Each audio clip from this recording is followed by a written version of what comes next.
Well, this is a video I didn't want to make. No country in Europe has done more to embrace the multicultural nightmare, dream, than Sweden, meaning no country has opened its arms wider to Muslim immigration. And these days, every piece of news that comes out of Sweden is more and more disturbing. Now we hear that the government there is so determined to dilute their culture clean out of existence that they have actually changed the constitution without consulting the people. And you no longer have to be a Swedish citizen to hold sensitive or high government office, including national prosecutor, interestingly enough. And Swedes are constitutionally obliged to practice multiculturalism. In other words, it's now unconstitutional to uphold Swedish values in Sweden, because the people who run that country seem to think there's something intrinsically shameful or contemptible about being Swedish. And I find this extremely puzzling, because all the Swedish people I've known have had every reason to be proud of who they are and of what their country is, or of what it was, and what it might be again one day if they ever come to their senses. If anyone in Sweden is curious about the kind of image their country projects to the outside world, I ought to tell you that that image has changed considerably in recent years. Formerly regarded as one of the world's most pleasantly crime-free and civilized countries, Sweden is now officially the rape capital of Europe, with twice as many rapes per capita as any other country and 20 times more than some. What do you suppose could have caused such a fundamental shift in the Swedish national character? It's the last place anyone would have expected an epidemic of rape. It can't have anything to do with immigrant Islamic culture, of course, because nothing bad ever does.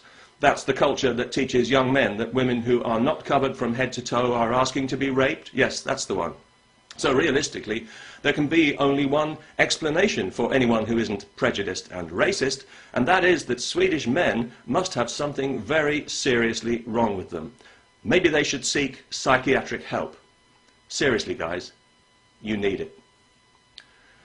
You won't hear very much about immigrant rapists in Sweden, because for years the government and the press in that country have been conspiring in a crime against their own people to keep them in the dark, not only in winter but in summer as well.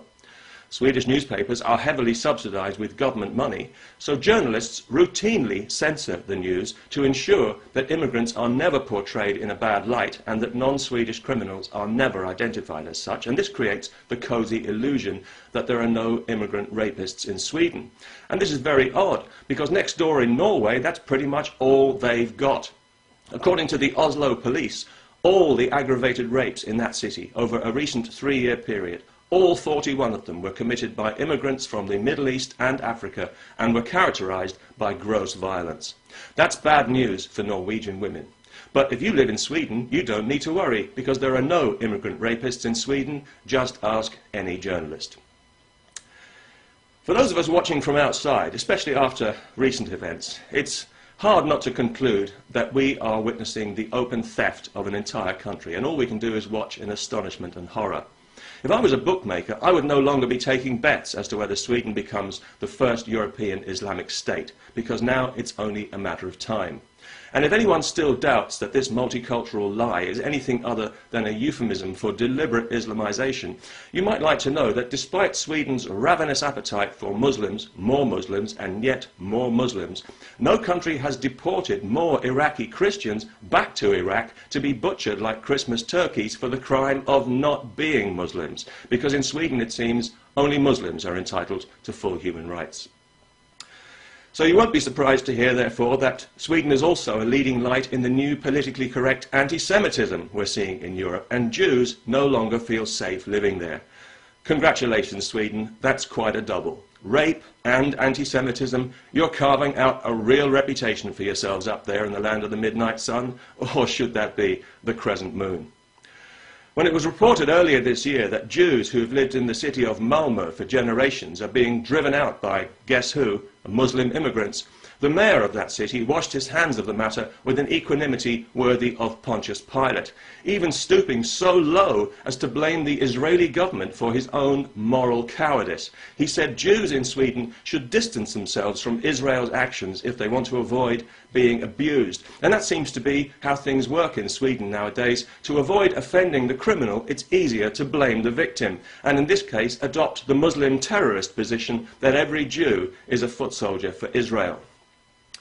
One inconvenient fact, however, is that the Quran tells Muslims to hate Jews because they're Jews, not because of Palestine. It doesn't mention the Palestinians.